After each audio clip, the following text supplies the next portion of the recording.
maintenant, retrouvons une nouvelle histoire de Papy Grenier. Papy Grenier! Coucou Papy! Oh oh oh, les enfants! Vous voilà comme chaque mois, hors champ, et avec votre voix de chipmunk. Papy, tu nous racontes une histoire? Oh, une histoire. Tout a commencé il y a 4,56 milliards d'années, quand la Terre n'était qu'une boule de feu gigantesque. Pas longue l'histoire, Papy, s'il te plaît. Oh bon, d'accord. Alors, est-ce que je vous ai raconté la fois où j'étais agent de secret? C'était en 1997. GoldenEye, I found his weakness. GoldenEye. Oh ouais, ça va, pourquoi tout le monde réagit comme ça? Oh là là. Bon, j'étais là pour lutter contre les communistes.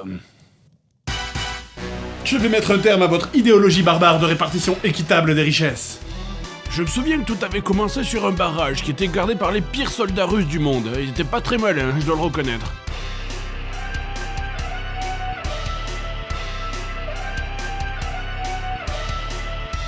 Attends, y'a quelqu'un là.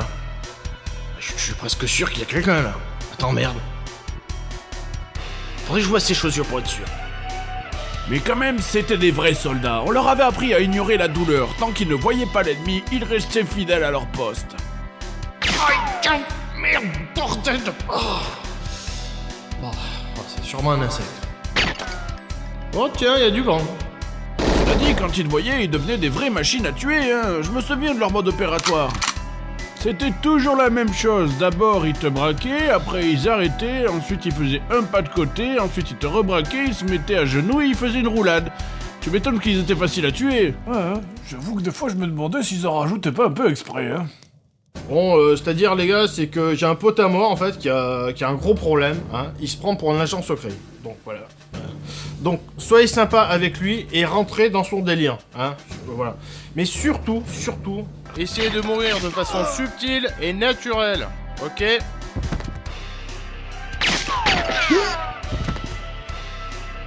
Bon, après, des fois, ça leur arrivait quand même de me toucher, hein. Papy, quand tu prends une balle, ça fait pas ça. Ah bon? Mon Dieu, il a tiré. Ah oui, t'as raison. Allez, va chercher un pansement dans l'armoire. Moi là-dedans, j'étais un agent secret, hein. J'avais une montre qui donnait pas l'heure et surtout j'avais plein d'armes. J'avais mon PP7 silencieux, j'avais des AK-47, j'avais des fusils de sniper, j'avais des DSK. Rien ne vaut un DSK pour tirer un bon coup, hein. Oh, bande de petits cons, là. Ma mission, c'était de retrouver le GoldenEye. Je dois avouer quand même que j'étais pas un très bon agent secret, hein. Je passais tout mon temps à dessiner des bits sur les murs avec les impacts de balles, je sautais des barrages sans élastique, et j'explosais systématiquement tout ce que je voyais. Dès qu'il y avait une télé ou un écran, je me sentais obligé de tirer dessus pour le faire exploser. Je sentais d'ailleurs que des fois ça agaçait les gens autour de moi. James, je vais reprogrammer satellite de communication pour... D'ailleurs, quand j'y repense, c'était bizarre quand même, tout explosait. Les chaises, les meubles, les lampes de bureau, même les maquettes de voitures en plastique explosaient quand on tirait dessus. À croire que Michael Bay s'était mis à bosser chez Ikea. Enfin bref, pour cette mission, j'étais accompagné de Natalia, une scientifique rousse aveugle et à forte tendance suicidaire. Ah, quelle connasse. Je me souviens de ces moments où on se retrouvait tous les deux, dans l'ascenseur. J'ai toujours aimé les femmes un peu froides avec moi. Elle restait toujours de marbre même quand je dansais devant elle, mais je savais que ça lui faisait de l'effet. On était collés l'un à l'autre, cette ambiance tellement romantique, tellement intimiste, que j'ai sorti mon arme et que je lui ai tiré dans la Oh, t'inquiète quoi, les soldats russes étaient tellement idiots qu'il fallait bien que je m'amuse un peu, et puis tout le monde l'a fait. J'en ai vécu des aventures, hein. Je me souviens quand j'ai été fait prisonnier avec Natalia et que j'ai réussi à m'échapper devant le garde grâce à ma montre magnétique. Ah là là, c'était... facile.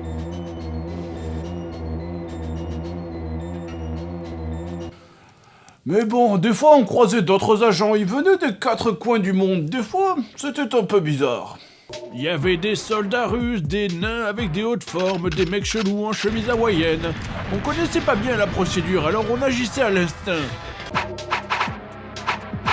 C'est vrai que j'ai toujours trouvé ça bizarre, moi, dans le manuel. Je me souviens de Dédé la science, il aimait bien poser plein de mines, il en foutait sur les gilets pare-balles, il en mettait dans les angles des portes, et surtout, valait mieux pas aller aux toilettes après lui parce qu'il en foutait partout. Des mines. D'accord. Il y avait aussi Riton le passe-muraille, c'était la victime, hein, c'était le mec qui se cachait tout le temps. Mal. Un sacré phénomène, ce Riton. Il aimait bien se cacher et cacher les trucs des autres. Il poussait les gilets pare-balles dans les murs, il était un peu coquin. Mais bon, t'es encore trop jeune pour connaître les armes, toi, hein. Tu devras attendre d'être au collège public pour ça. La violence entre amis, ça s'explique pas. Il faut la vivre. La violence, des instants inoubliables. Papy, tu gagnais toujours? Oh, pas toujours, mais bon, n'oublie pas, hein, l'important c'est pas de gagner. L'important c'est d'humilier son adversaire. Mais papy, c'est pas une histoire, c'est un jeu vidéo.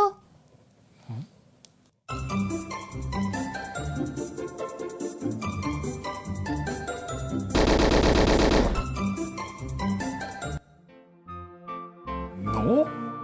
Papy, allez, raconte encore une histoire. Oh, bien sûr, mais ça sera pour la prochaine fois.